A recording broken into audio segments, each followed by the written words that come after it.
Back to Megha vlogs. ಎಲ್ಲರೂ ಹೇಗಿದ್ದೀರಾ? ಇವತ್ತು ಏನು ರೆಸಿಪಿ ಮಾಡ್ತಿದ್ದೀನಿ ಅಂದರೆ, ಇವತ್ತು ಹೇಗಿದ್ರು ಸ್ಯಾಟರ್ಡೆ ಅಲ್ವಾ, ಅಂದರೆ ಒಂದು ನಾನ್ ವೆಜ್ ರೆಸಿಪಿ ಮಾಡೋಣ ಅಂತ ಅಂದ್ಕೊಂಡಿದ್ದೆ. ಆದರೆ ನಾನ್ ವೆಜ್ ಎಲ್ಲ ಮಾಡೋದು ಬೇಡ ಅಂದ್ಬಿಟ್ಟು ಮನೆಯಲ್ಲ ಮೊಟ್ಟೆ ಇತ್ತು, ಮೊಟ್ಟೆನ ಬಳಸ್ಕೊಂಡು ಗ್ರೀನ್ ಚಾಪ್ಸ್ ಥರ ಮಾಡ್ತಿದ್ದೀನಿ. ಗ್ರೀನ್ ಎಗ್ ಚಾಪ್ಸ್ ಮಾಡ್ತಿದ್ದೀನಿ. ಅಂದರೆ ಸಿಂಪಲಾಗಿ ಮಾಡ್ಕೊಳ್ಳೋದು, ಕಮ್ಮಿ ಇಂಗ್ರೀಡಿಯೆಂಟ್ಸ್ನಲ್ಲೇ ಮಾಡ್ಕೋಬೋದು. ಇವತ್ತು ಪುಟ್ಟ ಕೂಡ ಬರ್ತಾರೆ, ಪುಟ್ಟ ಕೂಡ ಬರೋದು ಲೇಟ್ ಆಗುತ್ತೆ. ಅವ್ರು ಬರೋಷ್ಟು ನಾನು ಅಡುಗೆ ಮಾಡಿ ಇಡೋಣ ಅಂದ್ಬಿಟ್ಟು ಇವತ್ತು ಟ್ರೈ ಮಾಡ್ತಿದ್ದೀನಿ ಗ್ರೀನ್ ಎಗ್ ಚಾಪ್ಸ್. ಅದ್ರ ಜೊತೆಗೆ ಮುದ್ದೆ ಮಾಡ್ಕೊಡೋಣ ಅಂದ್ಬಿಟ್ಟು, ಚಪಾತಿ ಎಲ್ಲ ಬೇಡ, ಮುದ್ದೆ ಮಾಡ್ಕೊಂಡ್ರೆ ಚೆನ್ನಾಗಿರುತ್ತೆ ಅಂದ್ಬಿಟ್ಟು ಮುದ್ದೆ ಮಾಡ್ತಾ ಇದ್ದೀನಿ. ಅದ್ರ ಜೊತೆಗೆ ಪ್ಯೂರ್ ನಾಟಿ ಸ್ಟೈಲ್ ಗ್ರೀನ್ ಎಗ್ ಚಾಪ್ಸ್ ಮಾಡೋದು ತೋರಿಸ್ತೀನಿ. ಅಂದರೆ ಯಾವಾಗಲೂ ನಾವು ಚಿಕನ್ನು ಮಟನ್ನು ಎಲ್ಲ ಸೇರಿಸಿ ಮಾಡ್ಕೊತಿದ್ದೀವಲ್ವ ಗ್ರೀನ್ ಚಾಪ್ಸ್ ಥರ, ಇವತ್ತು ನಾನು ಮೊಟ್ಟೆ ಬಳಸ್ಕೊಂಡು ಗ್ರೀನ್ ಚಾಪ್ಸ್ ಮಾಡೋದು ಹೇಗೆ ಅಂತ ತೋರಿಸ್ತೀನಿ.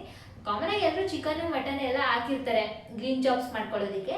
ಮೊಟ್ಟೆನ ಹಾಕಿ ಮಾಡ್ಕೊಳ್ಳಿ, ನಿಜವಾಗ್ಲೂ ತುಂಬ ಚೆನ್ನಾಗಿರುತ್ತೆ. ಪ್ಯೂರ್ ನಾಟಿ ಸ್ಟೈಲ್ ಥರನೇ ಇರುತ್ತೆ. ಬನ್ನಿ ಇವಾಗ ಗ್ರೀನ್ ಎಗ್ ಚಾಪ್ಸ್ ಮಾಡೋದು ಹೇಗೆ ಅಂತ ತೋರಿಸ್ತೀನಿ. ಆಗಲೇ ಇಂಗ್ರೀಡಿಯೆಂಟ್ಸ್ನ ನಾನು ರೆಡಿ ಮಾಡಿ ಇಟ್ಕೊಂಡಿದ್ದೀನಿ.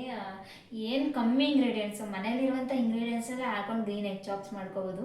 ನಿಜವಾಗ್ಲೂ ತುಂಬ ಚೆನ್ನಾಗಿರುತ್ತೆ. ಆಮೇಲೆ ಏನು ಗೊತ್ತಾ, ಫ್ಲೇವರ್ಡ್ ರೈಸ್ ಮಾಡ್ತಿರಲ್ಲ ಅದಕ್ಕೂ ಕೂಡ ನೀವು ಈ ಚಾಪ್ಸ್ನ ಮಾಡ್ಕೋಬೋದು. ಇಲ್ಲ ಬಿರಿಯಾನಿ ಏನಕ್ಕಾದ್ರೂ ಮಾಡ್ಕೋಬೋದು, ಚಪಾತಿ, ಪರಾಟ, ರೈಸ್, ಮುದ್ದೆ ಏನಕ್ಕಾದ್ರೂ ಮಾಡ್ಕೋಬೋದು. ಬನ್ನಿ ಇವಾಗ ಗ್ರೀನ್ ಎಗ್ ಚಾಪ್ಸ್ ಮಾಡೋದು ಹೇಗೆ ಅಂತ ತೋರಿಸ್ತೀನಿ. ಪಾಂಡ ಹೇಳ್ತಿದ್ದಾನೆ, ಯಾಕಂದರೆ ಇನ್ನೂ ಪುಟ್ಟ ಬಂದಿಲ್ಲ ಅಲ್ವಾ, ಟೈಮ್ ಕೂಡ ಆಗಿದೆ, 8 ಗಂಟೆ ಆಗಿದೆ ಅಲ್ವಾ, ಅದಕ್ಕೆ ಇನ್ನೂ ಬಂದಿಲ್ಲ ಅಂದ್ಬಿಟ್ಟು ಕುಯ್ ಅಂತಿದ್ದಾನೆ. ಅಂದರೆ ಪುಟ್ಟ ಅಂದ್ರೆ ಸ್ವಲ್ಪ ಜಾಸ್ತಿ ಇಷ್ಟ ಪುಟ್ಟನ ಕಂಡ್ರೆ. ಏನಾದ್ರು ಟೈಮ್ ಸರಿಯಾಗಿ ಬರಲಿಲ್ಲ ಅಂದರೆ ಈ ಥರ ನನ್ನ ಬಾಕ್ಲು ತೆಗಿ, ಹೋಗಿ ನೋಡ್ತೀನಿ ನಾನು ಈಚೆ ಅನ್ನೋ ಥರ ಅಳ್ತಾನೆ. ಬಂದ್ಬಿಟ್ಟು ಹತ್ರ ಬಂದು ತೆಗಿ ಬಾಕ್ಲುನ, ನಾನು ಈಚೆ ಹೋಗಿ ನೋಡ್ತೀನಿ ಅಂತ. ಬಂದವನ ಇಲ್ವಾ ಅಂತ ನೋಡ್ತೀನಿ, ತೆಗಿ ಬಾಕ್ಲುನ ಅಂತ ಅಂತಾನೆ ಆವಾಗ. ಬರೀ ನೋಡಿ ಪುಟ್ಟ ಬಂದಿಲ್ಲ ಅಂದ್ಬಿಟ್ಟು ಕುಯ್ ಅಂತ ಅಲ್ಲ ಮಗ್ನೆ, ಕುಯ್ ಅಂತದೆ, ಕುಯ್ ಅಂತ ಇದೆ ಮಗ್ನೆ. ಬನ್ನಿ ಇವಾಗ ರೆಸಿಪಿ ತೋರಿಸ್ತೀನಿ ಹೇಗೆ ಮಾಡೋದು ಅಂತ. ಇವಾಗ ಒಂದು ಚಿಕ್ಕ ಪ್ಯಾನ್ಗೆ ಮಸಾಲನ ಫ್ರೈ ಮಾಡ್ಕೊಳ್ಳೋಣ, ಮಸಾಲ ಐಟಮ್ಸ್ನ. ಇವಾಗ ಒಂದು ಪ್ಯಾನಿಗೆ ಸ್ವಲ್ಪ ಎಣ್ಣೆ ಹಾಕೋತಿದ್ದೀನಿ. ಎಣ್ಣೆ ಹಾಕಿದ್ದಾದಮೇಲೆ ಒಂದು ಬೆಳ್ಳುಳ್ಳಿನ ಬಿಡಿಸಿ ಹಾಕೋತಿದ್ದೀನಿ. ಆಮೇಲೆ ಒಂದು 2 ಇಂಚಷ್ಟು ಶುಂಠಿನ ಹಾಕೋತಿದ್ದೀನಿ. ಆಮೇಲೆ ಒಂದು 5 ಮೆಣಸಿನ್ಕಾಯಿನೂ ಕೂಡ ಹಾಕೋತಿದ್ದೀನಿ. ಆಮೇಲೆ ಸ್ವಲ್ಪ ಚಕ್ಕೆ ಲವಂಗನೂ ಕೂಡ ಹಾಕೋತಿದ್ದೀನಿ. ಇವಾಗ ಒಂದು ಅರ್ಧ ಸ್ಪೂನಷ್ಟು ಮೆಣಸನ್ನು ಕೂಡ ಹಾಕೋತಿದ್ದೀನಿ. ಖಾರಕ್ಕೆ ತಕ್ಕನಾಗಿ ಹಾಕ್ಕೊಳ್ಳಿ ಮೆಣಸನ್ನ. ಇವಾಗ ಒಂದು ದಪ್ಪದ ಈರುಳ್ಳಿ ಕಟ್ ಮಾಡಿ ಹಾಕೋತಿದ್ದೀನಿ, ಒಂದು ಹಾಕೋತಿದ್ದೀನಿ. ಇವಾಗ ಇಷ್ಟನ್ನು ಸ್ವಲ್ಪ ಈರುಳ್ಳಿ ಕಲರ್ ಚೇಂಜ್ ಆಗಬೇಕು ಅಲ್ಲಿವರೆಗೂ ಕೂಡ ಫ್ರೈ ಮಾಡ್ಕೊಳ್ಳಿ. ಈರುಳ್ಳಿ ಎಲ್ಲ ಫ್ರೈ ಮಾಡಿದಾದಮೇಲೆ ಸ್ವಲ್ಪ ಅರಿಶಿನದ ಪುಡಿನ ಹಾಕ್ಕೊಳ್ಳಿ. ಜಾಸ್ತಿ ಏನು ಬೇಡ, ಸ್ವಲ್ಪ ಹಾಕ್ಕೊಂಡ್ರೆ ಸಾಕಾಗುತ್ತೆ. ಒಂದು 1/4 ಟೀ ಸ್ಪೂನಷ್ಟು ಅರಿಶಿನದ ಪುಡಿನ ಹಾಕ್ಕೊಳ್ಳಿ ಸಾಕು. ಇವಾಗ ಅಷ್ಟನ್ನೂ ಸ್ವಲ್ಪ ಫ್ರೈ ಮಾಡ್ಕೊಳ್ಳಿ. ಈ ಥರ ಫ್ರೈ ಮಾಡಿ ಹಾಕೋದ್ರಿಂದ ಹಸಿ ಸ್ಮೆಲ್ ಜಾಸ್ತಿ ಬರೋದಿಲ್ಲ. ಇವಾಗ ಒಂದು ಹಿಡಿಯಷ್ಟು ಕೊತ್ತಂಬರಿ ಸೊಪ್ಪು, 1 ಹಿಡಿಯಷ್ಟು ಪುದೀನ ಸೊಪ್ಪು ಇಷ್ಟನ್ನು ಹಾಕೋತಿದ್ದೀನಿ. ಇವಾಗ ಸೊಪ್ಪೆಲ್ಲ ಹಾಕಿದಾದ್ಮೇಲೆ ಏನು ಜಾಸ್ತಿ ಫ್ರೈ ಮಾಡಬೇಕೇನಿಲ್ಲ, ಸ್ವಲ್ಪ ಫ್ರೈ ಮಾಡಿಕೊಂಡ್ರೆ ಸಾಕು. ಇವಾಗ ಒಂದು 2 ಸ್ಪೂನಷ್ಟು ಕೊಬ್ಬರಿ ತುರಿನ ಹಾಕ್ಕೊಳ್ಳಿ. ಯಾಕೆ ಅಂದರೆ ಕೊಬ್ಬರಿ ತುರಿ ಹಾಕಿದ್ರೆ ತುಂಬ ಟೇಸ್ಟಾಗಿ ಆಗುತ್ತೆ. ನೀವು ಕಾಯಿ ಕೂಡ ಹಾಕ್ಕೋಬೋದು, ನಿಮ್ಗೆ ಏನಾದ್ರು ಕೊಬ್ಬರಿ ಇಷ್ಟ ಆಗಲ್ಲ ಅಂದರೆ ಕಾಯಿನ ಹಾಕ್ಕೊಳ್ಳಿ. ಕೊಬ್ಬರಿ ಏನಾದ್ರು ಚೆನ್ನಾಗಿ ತಿನ್ನೋರು ಕೊಬ್ಬರಿನೇ ಹಾಕ್ಕೊಳ್ಳಿ. ಯಾಕೆ ಅಂದರೆ ಕೊಬ್ಬರಿ ಹಾಕೊಂಡ್ರೆ ತುಂಬ ಟೇಸ್ಟೇ ಆಗುತ್ತೆ. ಇವಾಗ ಇಷ್ಟನ್ನ ಹಾಕಿ ಜಾಸ್ತಿ ಏನು ಫ್ರೈ ಮಾಡಬೇಕಿಲ್ಲ, ಇಷ್ಟು ಫ್ರೈ ಮಾಡಿಕೊಂಡ್ರೆ ಸಾಕು. ಇವಾಗ ನಾನು ಫ್ರೈ ಮಾಡಿದ್ದಾದಮೇಲೆ ಸ್ವಲ್ಪ ಹೊತ್ತು ತಣ್ಣಗಾಗಕ್ಕೆ ಬಿಟ್ಟಿದೆ. ತಣ್ಣಗೆಲ್ಲ ಆದಮೇಲೆ ಮಿಕ್ಸಿ ಜಾರಿಗೆ ಹಾಕ್ಕೊಂಡು ಗ್ರೈಂಡ್ ಮಾಡ್ಕೊಳ್ಳಿ. ಸ್ವಲ್ಪ ನೀರನ್ನ ಹಾಕ್ಕೊಂಡು ಗ್ರೈಂಡ್ ಮಾಡ್ಕೊಳ್ಳಿ. ಏನು ಗೊತ್ತಾ, ಸ್ವಲ್ಪ ಆರಕ್ಕೆ ಬಿಟ್ಬಿಡಿ, ಬಿಸಿನಲ್ಲೇ ಆಡ್ಸೋಕೆ ಹೋದರೆ ಆರಿಬಿಡುತ್ತೆ. ಅದಕ್ಕೆ ಸ್ವಲ್ಪ ತಣ್ಣಗಾದ್ಮೇಲೆ ಆಡಿಸ್ಕೊಳ್ಳಿ. ಒಂದು ಸ್ವಲ್ಪ ಹೊತ್ತು ಒಂದು 5 ಮಿನಿಟ್ಸ್ ತಣ್ಣಗಾಗಕ್ಕೆ ಬಿಟ್ಬಿಟ್ರೆ ಆರ್ಕೊಬಿಡುತ್ತೆ. ಈಗ ಸ್ವಲ್ಪ ನೀರನ್ನ ಹಾಕ್ಕೊಂಡು ನುಣ್ಣಗೆ ಗ್ರೈಂಡ್ ಮಾಡ್ಕೊಳ್ಳಿ. ಅಂದರೆ ಫುಲ್ ಸಾಫ್ಟಾಗಿರಬೇಕು, ಒಂಚೂರು ತರಿಯಾಗಿ ಸಿಗಬಾರ್ದು. ಫುಲ್ ಸಾಫ್ಟಾಗಿ ಗ್ರೈಂಡ್ ಮಾಡ್ಕೊಳ್ಳಿ. ಇನ್ನಿವಾಗ ಇದನ್ನು ಸ್ವಲ್ಪ ನೀರನ್ನ ಹಾಕಿದ್ದೀನಿ, ಸಾಫ್ಟಾಗಿ ಗ್ರೈಂಡ್ ಆಗಿಬಿಡುತ್ತೆ. ಯಾಕಂದರೆ ಫ್ರೈ ಮಾಡ್ಕೊಂಡಿದ್ದೀವಲ್ವಾ, ಸಾಫ್ಟಾಗಿ ಗ್ರೈಂಡ್ ಮಾಡ್ಕೊತೆ. ಇವಾಗ ಗ್ರೈಂಡ್ ಮಾಡ್ಕೊಳ್ಳೋಣ ಬನ್ನಿ. ಏನು ಜಾಸ್ತಿ ಏನು ಗ್ರೈಂಡ್ ಮಾಡಬೇಕಾಗಿಲ್ಲ. ನೋಡಿ ಈ ಥರ ಮಾಡ್ಕೊಂಡ್ರೆ, ಈ ಥರ ಫ್ರೈ ಮಾಡ್ಕೊಂಡ್ರೆ ಯಾವ್ದಕ್ಕಾದ್ರೂ ಹಾಕಿ ನೀವು ಈ ಥರ ಫ್ರೈ ಮಾಡಿ ಹಾಕಿದ್ರೆ ಸ್ವಲ್ಪ ಮಸಾಲೆ ಹೊಡಿಯೋದು ಕಮ್ಮಿ ಆಗುತ್ತೆ. ಯಾರು ಜಾಸ್ತಿ ಮಸಾಲೆ ತಿನ್ನೋಕೆ ಇಷ್ಟ ಆಗಲ್ಲ, ಈ ಥರನೇ ಫ್ರೈ ಮಾಡ್ಕೊಂಡ್ರೆ ಆಡಿಸ್ಕೊಂಡು, ಅಂದರೆ ಮಸಾಲೆನ ಫ್ರೈ ಮಾಡ್ಕೊಂಡು ಗ್ರೈಂಡ್ ಮಾಡಿಕೊಂಡ್ರೆ ಚೆನ್ನಾಗಿರುತ್ತೆ. ಅಂದರೆ ಜಾಸ್ತಿ ಅಷ್ಟು ಮಸಾಲ ಅಂತ ಹೊಡಿಯೋಲ್ಲ. ಈ ಥರ ಫ್ರೈ ಮಾಡಿ, ನಾನು ಆಲ್ಮೋಸ್ಟ್ ಎಲ್ಲದಕ್ಕೂ ಈ ಥರನೇ ಫ್ರೈ ಮಾಡಿ ಹಾಕೊಳ್ಳೋದು. ಅದಕ್ಕೆ ಆವಾಗಲೇ ಅದು ತುಂಬ ಚೆನ್ನಾಗಿ ಅನ್ನಿಸ್ತದೆ. ಈ ಥರ ಅಷ್ಟು ಮಸಾಲೆ ಥರ ಹೊಡಿಯೋಲ್ಲ, ಆಮೇಲೆ ಬೇಗನೂ ಕುಕ್ ಆಗಿಬಿಡುತ್ತೆ. ಬನ್ನಿ ಇವಾಗ ಗ್ರೈಂಡ್ ಮಾಡೋಣ. ಇವಾಗ ಒಂದು ಪ್ಯಾನಿಗೆ ಒಂದು ಸ್ವಲ್ಪ ಎಣ್ಣೆನ ಹಾಕ್ಕೊಳ್ಳಿ.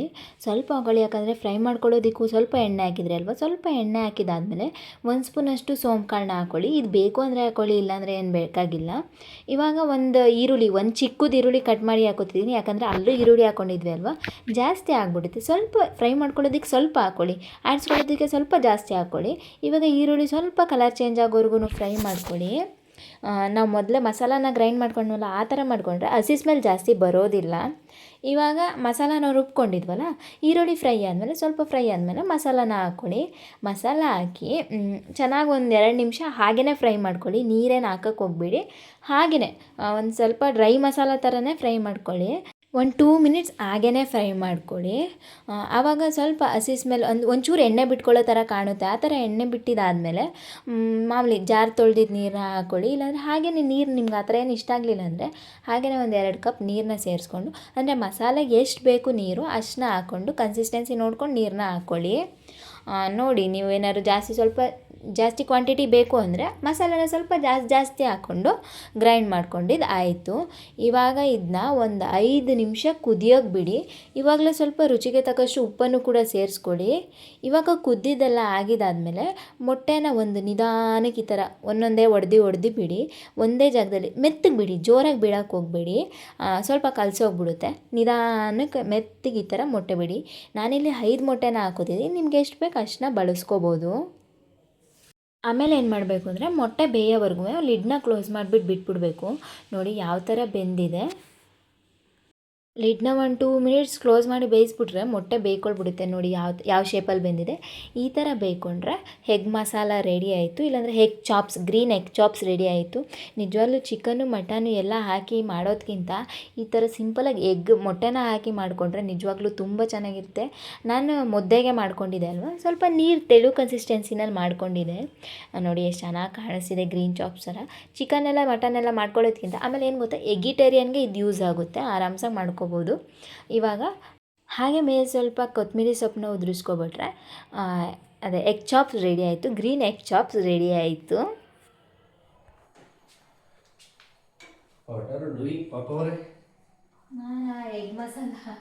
ಎಗ್ ಮಸಾಲ ಎಲ್ಲ ಪಣ ಹಾಕ್ತೀರಿ, ಪಣ ಮೇಲೆ ಜ್ಯೂಸು ಮಾಮೂಲಿ ಡೈಲಿ ರೊಟೀನ್ ಆಗ್ಬಿಟ್ಟೈತಲ್ಲ ನಿಂಗೆ ಜ್ಯೂಸು. ಬಟರ್ ಫ್ರೂಟ್ ಅದು ಫುಲ್ ಗಟ್ಟಿ ಮಾಡಿದೆ ಬಾಬಾ. ಅದೇ ಸ್ವಲ್ಪ ಚಿಕ್ಕ ಇತ್ತು ಬಟರ್ ಫ್ರೂಟ್, ಚೆನ್ನಾಯ್ತಾ? ಸೂಪರ್ ಆಗುತ್ತೆ.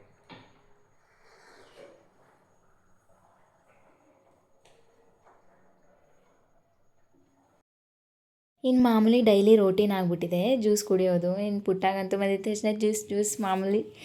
ಅವ್ರಿಗೆ ಅದೇನೋ ಮ್ಯಾನಿಫೆಸ್ಟ್ ಮಾಡ್ಕೊಬಿಟ್ಟಿದ್ದಾರೆ ಜ್ಯೂಸ್ ಕುಡಿಬೇಕು ಅಂತ. ಬಂದಿದ್ದ ತಕ್ಷಣ ನಾನು ಬಟರ್ ಫ್ರೂಟ್ ಜ್ಯೂಸ್ ಮಾಡಿದ್ದೆ. ನಿನ್ನೆ ಮ್ಯಾಂಗೋ ಜ್ಯೂಸ್ ಮಾಡಿದ್ದೆ, ಆದರೆ ನಾನು ಶೇರ್ ಮಾಡ್ಕೊಂಡಿರಲಿಲ್ಲ ಅದನ್ನ, ಅದಕ್ಕೆ ನಾನು ಇವತ್ತು ಬಟರ್ ಫ್ರೂಟ್ ಜ್ಯೂಸ್ನ ಮಾಡಿದೆ. ಇನ್ನಿವಾಗ ಬನ್ನಿ ಊಟ ಮಾಡೋಣ.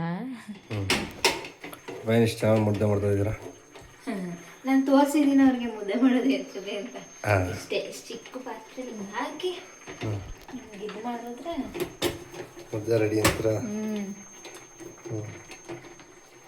ಸಗದ ಮಾಡ್ತಾ ಇದ್ದೀರ ಪಾಪ ಅವರೇ. ಒಳ್ಳೆ ಕರಿ ಮುದ್ದೆ, ಕರಿದಲ್ಲ ಚಾಪ್ಸು ಅಲ್ವಾ? ಚಾಪ್ಸ್ ರೆಡಿ ಮಾಡಿದ್ದೀನಿ, ಮುದ್ದೆ ಜೊತೆ ಚಾಪ್ಸ್ ರೆಡಿ ಆಯ್ತಾ? ದೋಸೆ ಐತೆ. ದೋಸೆ ಎರಡೈತೆ. ದೋಸೆ ಮುದ್ದೆ ಅನ್ನ.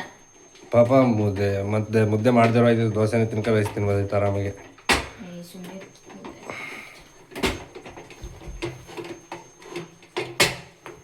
ಇಷ್ಟೇನು ಬೇಯೋದಷ್ಟೇ, ಗಂಟಿಲ್ಲ ಬೇಯಬೇಕು. ಮುದ್ದೆನೊಂದು 5 ನಿಮಿಷ ಬೇಯಿದ್ರೆ ಮುದ್ದೆ ಮುಗೀತು.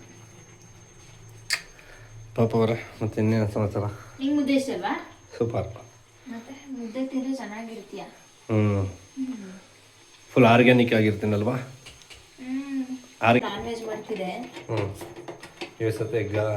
ಇವತ್ತು ಎಗಿಟೇರಿಯನ್. ನಾವು ವೆಜಿಟೇರಿಯನ್. ಯಾವ್ದು ನೀನು ವೆಜಿಟೇರಿಯನ್ ಆಯಿತು, ಈಗ ನೀನು ಎಗಿಟೇರಿಯನ್ ಆಗಿ ಹೋಗಿದ್ಯಾ? ಅಂದರೆ ಇವತ್ತು ಸುಮ್ಮನೆ ಮನೇಲಿ ಮೊಟ್ಟೆ ಇತ್ತಲ್ಲ, ಅದಕ್ಕೆ ಮೊಟ್ಟೆಲಿ ಏನಾದ್ರು ರೆಸಿಪಿ ಮಾಡ್ಬೋದಲ್ಲ ಅಂದ್ಬಿಟ್ಟು ಇನ್ನೊಂದು ಥರ ಹಾಕಿದ್ದೀನಿ ಆಗಲೇ ನಾನು ಎಗ್ ಚಾಪ್ಸು. ಹ್ಞೂ ಇದು ಬೇರೆ ಥರ. ಪುಟ ಹೆಂಗೈತೆ ಏನವ ಹೆಂಗೈತೆ ಹೆಂಗೈತೆ ಅಂತೀರಾ? ಹೇಗಿರ್ಬೇಕು ನಮ್ಮ ಪಾಪ ಮಾಡಿರೋ ಮುದ್ದೆ ನೀವ್ ಹೇಳಿ. ಗಂಟಿಲ್ಲ ಎಷ್ಟು ಸರತ ಮಾಡಿದ್ಯಾ ಅದಕ್ಕೆ ನಿಮ್ಮ ಪಾಪ ಅವರೇ ಬಟ್ಟೆ ಮಡಿಕೊಂಡ್ಬಿಟ್ಟಿರೋದು ನಾನು ಬಟ್ಟಿ ಪಾಪ ಪಾಪ ಆಯ್ತಾ? ಸೂಪರ್ ಪಾಪ ಸೂಪರ್ ಮಸ್ತಾಗಿದೆ. ಚಿಕನ್ ಚಾಪ್ಸ್ ಥರ ಟೇಸ್ಟ್. ಸೇಮ್ ಅದೇ ಇದು ಎಗ್ ಚಾಪ್ಸ್ ಗ್ರೀನ್ ಚಾಪ್ಸ್. ಮಸ್ತ್ ಏನು ಬೇಕು ಸಾಹೇಬ್ರೆ ನಿಮಗೆ? ಪಂಡ ಏನು ಬೇಕು ಮಗನೇ? ಪಾಪ ಅವರೇ ಪಾಂಡ ನೋಡ್ತಾವ ನಿಮ್ಮ ತಟ್ಟೆ ನೋಡ್ತಾವ ಕಣವ. ಮುದ್ದೆ ಜೊತೆ ಖಾರ ಖಾರ ಚೆನ್ನಾಗೈತಲ್ವಾ? ಫುಲ್ ಸ್ಪೈಸಿಯಾಗೈತೆ. ಸ್ಪೈಸಿ ಐತೆ, ಚೆನ್ನಾಗೈತೆ. ಹ್ಞೂ ಬಾ ಪಣ್ಣ ಕೊಡ್ತೀನಿ ಬಾ ಬಾ. ಅಲ್ವಾ ಅದಕ್ಕೆ ಹಾಂ ನೀವು ಕೂಡ ಈ ಈಸಿ ರೆಸಿಪಿನ ಮನೆಯಲ್ಲಿ ಸರಿ ಟ್ರೈ ಮಾಡಿ. ನಿಜವಾಗ್ಲೂ ಸಕಾಲಾಗೈತೆ.